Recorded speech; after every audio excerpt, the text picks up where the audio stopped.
வணக்கம் and welcome to delight cinemas. இந்த வீடியோவில் பார்த்தீங்கன்னா கூலி படத்தை பற்றி தான் நம்ம பார்க்க போகிறோம். ஸோ ஏற்கனவே படத்துக்கான ரிவ்யூ வீடியோ நம்ம சேனலில் போட்டாச்சு. பார்க்காதவங்க இந்த வீடியோவுடைய டிஸ்கிரிப்ஷன் அண்ட் கமெண்ட் செக்ஷனில் லிங்க் கொடுத்துருக்கேன், போய் செக் பண்ணி பாருங்கள். அண்ட் இந்த வீடியோவில் ஸ்பாய்லர்ஸ் இருக்கும். ஸோ நீங்கள் இன்னும் கூலி படம் பார்க்கல அப்படின்னா படம் பார்த்துட்டு வந்து அதுக்கப்புறமா இந்த வீடியோ பாருங்கள். இந்த கூலி படத்துக்கு பயங்கரமான ஒரு ஓப்பனிங் கிரியேட் ஆச்சு. So day 1 world wide collection பார்த்தீங்கன்னா 150+ crores கிராஸ் ஆகி போயிட்டுருக்கு. பட் கன்ஃபார்மாக இந்த படம் 1000 கோடி அடிக்க போகிறது இல்லை அப்படிங்கிறது இந்நேரம் உங்கள் எல்லாருக்குமே வந்து தெரிஞ்சிருக்கும். ஏன்னா படத்துக்கு பார்த்தீங்கன்னா மிக்சட் ரெஸ்பான்ஸ் தான் வந்திருக்கு. சில பேருக்கு படம் பிடிச்சிருக்கு, சில பேருக்கு படம் சுமாராக இருக்குது, சில பேருக்கு படம் வந்து சுத்தமாக பிடிக்கல. இப்படி தான் வந்து ரெஸ்பான்ஸ் வந்துட்டுருக்கு. நம்மளை பொறுத்த வரைக்கும் நம்மளுடைய ரிவ்யூ வீடியோவில் என்ன சொல்லியிருந்தோம் அப்படின்னு பார்த்தீங்கன்னா, நமக்கு வந்து இந்த படம் ஒரு decent okay one time watchable ஃபிலிமாக இருந்துச்சு அப்படிங்கிற மாதிரி சொல்லியிருந்தோம். கண்டிப்பாக இந்த கூலி படம் வந்து லோகேஷ் கனகராஜோடைய பெஸ்ட் ஒர்க் கிடையாது. ஸோ இந்த படத்தை பற்றி இப்போ சோஷியல் மீடியாவில் நிறைய பேர் போஸ்ட் பண்ணுற விஷயங்கள் என்ன அப்படின்னு பார்த்தீங்கன்னா, இந்த படத்தை பார்த்து முடிச்சுட்டு வந்ததுக்கு அப்புறமா ரீகலெக்ட் பண்ணி பார்க்கும்போது இந்த படத்தில் இருக்கக்கூடிய பல கேள்விகள், பல லாஜிக்கல் மிஸ்டேக்ஸ், பல ஃப்ளாஸ் எல்லாமே ஒவ்வொன்றா தெரிய வருது அப்படின்னு சொல்லி அது என்னென்ன அப்படிங்கிறதுமே நிறைய பேர் வந்து போஸ்ட் பண்ணிட்டே வராங்க. ஸோ இந்த கூலி படத்தில் எந்தெந்த விஷயங்களை இன்னும் கொஞ்சம் பெட்டராக பண்ணியிருக்கலாம், மாற்றிருக்கலாம், எதெல்லாம் தவிர்த்திருக்கலாம் அப்படிங்கிறத பற்றி பார்க்க போகிறோம். இது வந்து நம்மளுடைய ஒப்பீனியன் மட்டும்தான், ஒரு டிஸ்கஷன் வீடியோவாக தான் இந்த வீடியோ வந்து இருக்க போகுது. லோகேஷ் கனகராஜ் வந்து இந்த கூலி படத்தில் பார்த்தீங்கன்னா 2 பேட்டர்னை வந்து யூஸ் பண்ணியிருக்காரு. ஒன்று வந்து விக்ரம், இன்னொன்று வந்து ஜெயிலர். என்னை பொறுத்த வரைக்கும் இந்த 2 பேட்டர்னுமே இவர் அவாய்ட் பண்ணியிருக்கலாம் அப்படிங்கிற மாதிரி தான் தோணுச்சு. ஏன்னா விக்ரம் பேட்டர்ன் விக்ரம்க்கு நல்லா இருந்துச்சு, ஜெயிலர் பேட்டர்ன் ஜெயிலருக்கு நல்லா இருந்துச்சு. இங்கே சினிமாவில் இருக்கக்கூடிய ஒரு பிரச்சனை என்ன அப்படின்னு பார்த்தீங்கன்னா, ஏதாவது ஒரு விஷயம் பண்ணி அது ஒர்க் அவுட் ஆகிடுச்சு, செம்மையாக ஹிட் ஆகிடுச்சு அப்படின்னா அதையே எல்லாரும் பிடிச்சிட்டு திரும்ப திரும்ப பண்ணிக்கிட்டே இருப்பாங்க. இப்போ லோகேஷே எடுத்துக்கிட்டோம் அப்படின்னா, கைதி படத்தோடைய கிளைமேக்ஸில் அந்த மிஷின் கன்னை கொண்டு வந்தார். அந்த படத்துக்கு அது செம்ம சர்ப்ரைஸாக இருந்துச்சு, அந்த சீக்வன்ஸும் செம்மையாக ஒர்க் அவுட் ஆச்சு. ஆனால் அதுக்கப்புறம் இப்போ வரைக்கும் பார்த்தீங்கன்னா பல படங்களில் மிஷின் கன்னை வந்து நம்மளால் பார்க்க முடியுது. ஸோ அப்போ தூக்குன கன்னை இப்போ வரைக்கும் யாரும் இறக்கவே இல்லை. இதே மாதிரி தான் ரோலெக்ஸோடைய கேமியோவும். ரோலெக்ஸ் கேமியோ பயங்கர ஃபேமஸ் ஆகிடுச்சு. அதுக்கப்புறம் இப்போ வரைக்கும் அதே மாதிரியான post credit scene, cameo appearance வந்து வந்துக்கிட்டே தான் வந்து இருக்குது. ஸோ இதெல்லாம் வந்து ஒரு தடவை 2 தடவை பார்க்கறதுக்கு நல்லாயிருக்கும். ஆனால் திரும்ப திரும்ப பண்ணும்போது என்னையா இதையே பண்ணிட்டு இருக்காங்க, வேற எதுவும் புதுசாக பண்ண மாட்டாங்களா அப்படிங்கிற ஒரு சலிப்புத்தன்மை தான் ஏற்படும். இப்போ விக்ரம் படத்தில் பார்த்தீங்கன்னா ஏஜென்ட் விக்ரம் வந்து 30 வருஷமா கர்ணன் அப்படிங்கிற பேரில் வாழ்ந்துட்டு இருக்காரு. அவர் கூட இருந்த ஒரு சில ஏஜென்ட்ஸும் இப்போவும் அவர் கூடவே இருக்காங்க. அவங்களுமே ஐடென்டிட்டியை மறைச்சு தான் வாழ்ந்துட்டு இருக்கிற மாதிரி அந்த படத்தில் காமிச்சிருப்பாங்க. அதே தான் இந்த கூலி படத்துலையுமே. இந்த படத்தில் தேவா ஒரு காலத்தில் கூலியாக வேலை செஞ்சுட்டு இருந்தார். இப்போ அவர் உண்டு, அவருடைய வாழ்க்கை உண்டுன்னு ஒரு மேன்ஷன் நடத்திட்டு இருக்காரு. அவர் கூட வேலை செஞ்ச 19 பேர் இப்போவும் அவர் கூடவே அவருடைய மேன்ஷன்லேயே இருக்காங்க அப்படிங்கிற மாதிரி தான் இந்த படத்தில் வந்து காட்டுறாங்க. விக்ரமில் பார்த்தீங்கன்னா கர்ணன் இறந்து போயிடுவார், அமர் வந்து இன்வெஸ்டிகேட் பண்ணுற மாதிரி இருக்கும். இந்த கூலி படத்தில் ராஜசேகர் இறந்து போயிடுறாரு. அவர் எப்படி இறந்தாரு என்ன அப்படிங்கிறத தேவாவே இறங்கி இன்வெஸ்டிகேட் பண்ணுற மாதிரி காட்டுறாங்க. ஸோ விக்ரமில் வந்து ஏஜென்ட் டீனாக்கான ஒரு டிரான்ஸ்ஃபர்மேஷன் சீன் இருக்கும். அதே மாதிரி இந்த படத்தில் பார்த்தீங்கன்னா ரச்சிதாராம் அவங்களுக்கு ஒரு டிரான்ஸ்ஃபர்மேஷன் சீன் வந்து கொடுத்துருக்காங்க. அங்கே ஆரம்பிக்கலாமா, இங்கே முடிச்சிடலாமா, அங்கே எப்படி சந்தனமோ அதே மாதிரி தான் இங்கே வந்து சைமன், அங்கே எப்படி ரோலெக்ஸோடைய என்ட்ரியோ அதே மாதிரி தான் இங்கே தாகாவோடைய என்ட்ரி. ஜெயிலர் படம் எடுத்துக்கிட்டோம் அப்படின்னா அந்த படத்தில் எப்படி காவாலா சாங்கோ அதே மாதிரி இந்த படத்தில் மோனிகா சாங், அந்த படத்தில் எப்படி சிவராஜ்குமாரோ அதே மாதிரி இந்த படத்தில் உபேந்திரா அவருடைய கேமியோ. ஜெயிலருடைய கிளைமேக்ஸில் பார்த்தீங்கன்னா 3 பேரும் சுருட்டு பிடிக்கிற மாதிரி ஷாட் வச்சிருப்பாங்க.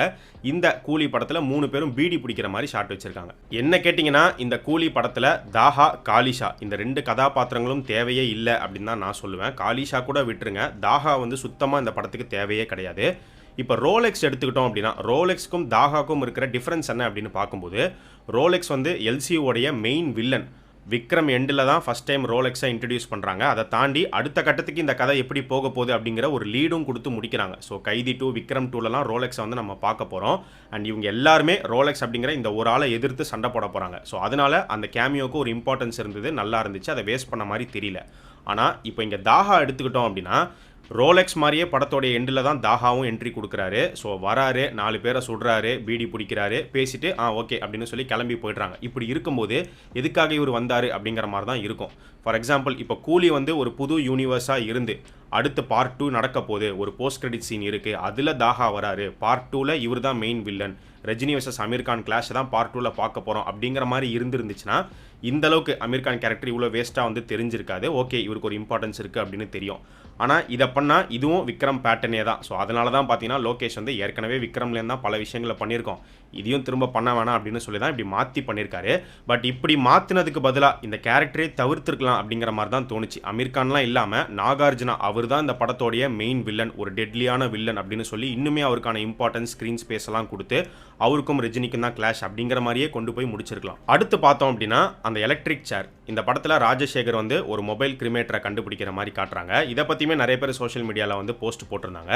பாஸ்ட்டில் கூலியாக இருந்தவர் திடீர்னு எப்படி சயின்டிஸ்ட் ஆனார் அப்படின்னு. பட் அதை கூட நம்ம விட்டுறலாம். ஏன்னா கூலியாக இருந்தால் அவங்களுக்கு அறிவே இருக்கக்கூடாது, அவங்க எதையும் கண்டுபிடிக்கக்கூடாது அப்படிங்கிற அர்த்தம்லாம் கிடையாது.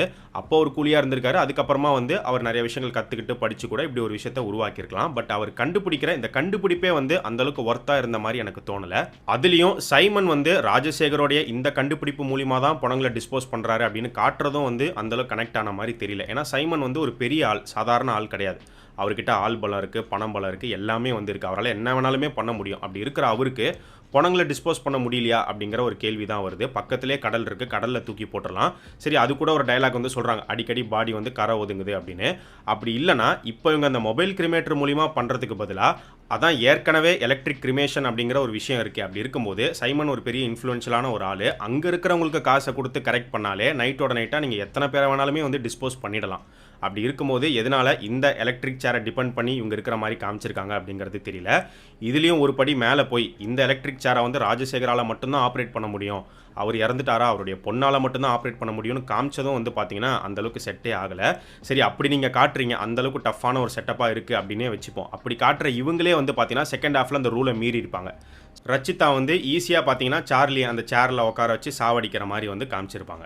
ஸோ இந்த மொபைல் கிரிமேட்டர் மூலிமா கதையை சுற்றி வளைச்சி எடுத்துகிட்டு போகிறதுக்கு பதிலாக இது இன்னுமே சிம்பிளிஃபை பண்ணியிருக்கலாம் அப்படிங்கிற மாதிரி தான் எனக்கு தோணுச்சு. எந்த வகையில் அப்படின்னு பார்த்தீங்கன்னா, இப்போ எப்படியும் சத்யராஜ் இறந்து போயிடுறாரு, அவர் ஏன் இறந்தாரு அப்படிங்கிறத கண்டுபிடிக்கிறதுக்கு தான் ரஜினி உள்ளே வரார். இதுதான் வந்து கதையாக இருக்குது.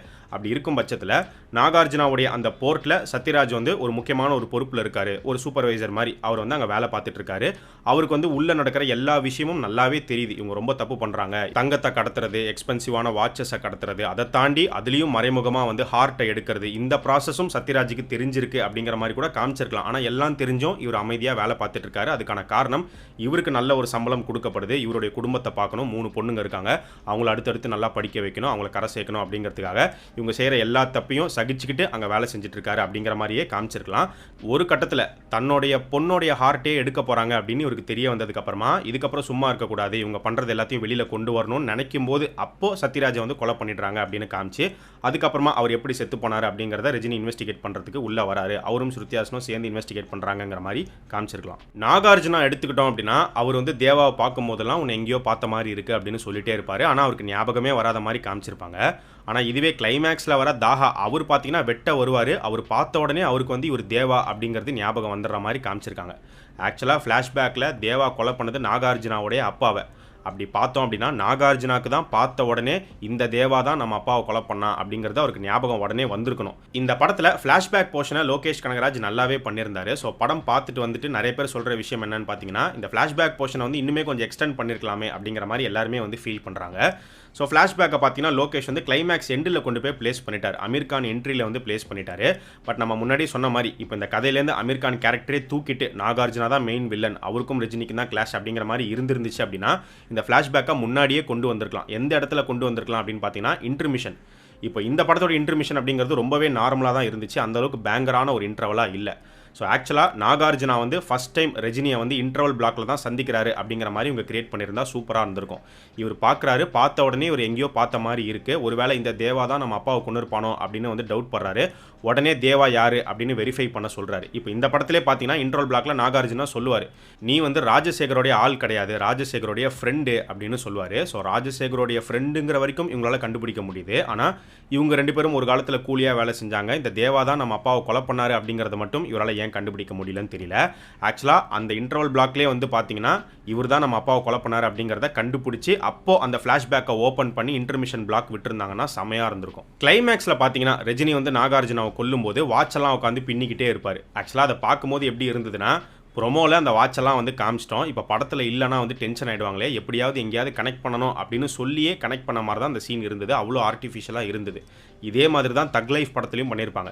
தக் லைஃப் ப்ரொமோவில் பார்த்தீங்கன்னா உலகநாயகன் வந்து ஒரு ஒயிட் காஸ்டியூமில் வருவார், அந்த காஸ்டியூமுக்கும் படத்துக்கும் சம்மந்தமே கிடையாது, ஆனால் அதை எப்படியாவது உள்ளே வந்து கனெக்ட் பண்ணிடணும் அப்படின்னு சொல்லி படத்தில் ஒரே ஒரு போர்ஷனில் மட்டும் ஒரு ஆளை கொலை பண்ணுறதுக்கு மட்டும் உலகநாயகன் அந்த காஸ்டியூமில் வர மாதிரி காமிச்சு வச்சுருப்பாங்க. ஸோ இந்த மாதிரி ரைட்டிங்கில் இன்னும் கொஞ்சம் கான்சென்ட்ரேட் பண்ணி இதே கதை, வேறு கதை கூட தேவையில்லை, இதே கதை கதையை கொஞ்சம் சிம்பிளாக்கி தேவையில்லாத விஷயங்களெல்லாம் எடுத்து ப்ராப்பராக பண்ணியிருந்தா இன்னுமே சூப்பரான ஒரு படமாக இந்த கூலி படம் வந்திருக்கும். ஆக்சுவலாக இந்த மிஸ்டேக்ஸ், இந்த ரைட்டிங் மிஸ்டேக்ஸ்லாம் லோகேஷ் ஃபஸ்ட் டைம் கூலியில் மட்டும்தான் பண்ணுறாருன்னு கிடையாது. இதுக்கு முன்னாடி லியோலே வந்து பார்த்தீங்கன்னா ஆரம்பிச்சிட்டாரு. லியோ படத்தை பொறுத்த வரைக்கும் அந்த படத்தில் ஃப்ளாஷ்பேக்கே தேவை கிடையாது. ஃப்ளாஷ்பேக்கை கம்ப்ளீட்டாக ட்ரிம் பண்ணியிருந்தாலே அந்த படம் இன்னும் செம்மையான ஒரு படமாக அமைஞ்சிருக்கும். அது மட்டும் இல்லாமல் அந்த படத்தோடைய ரைட்டிங்கில் இருக்கிற ஒரு ஃப்ளா என்னன்னு பார்த்தீங்கன்னா, நீ லியோ தானே ஒத்துக்கோ, நீ என் பையன் தானே ஒத்துக்கோ, எனக்கு தெரியும் அப்படிங்கிற மாதிரி கேட்டுக்கிட்டே இருப்பாங்க. அவர் லியோவா இருந்தா என்ன, பார்த்திபனா இருந்தா உங்களுக்கு என்ன, உங்களுக்கு என்ன தேவை? லியோவா இருந்தா கொலை பண்ணிடணும் அப்படின்னு முடிவு எடுத்தீங்கன்னா, அவர் லியோவோ பார்த்திபனோ இந்த முகத்தை பார்க்க விரும்பலன்னு சொல்லி கொலை பண்ணிட்டு போயிட்டே இருக்க வேண்டியதானே. அப்படி நீங்க பண்ணாலே ஆட்டோமேட்டிக்கா லியோ வெளியில வந்துருவாரு.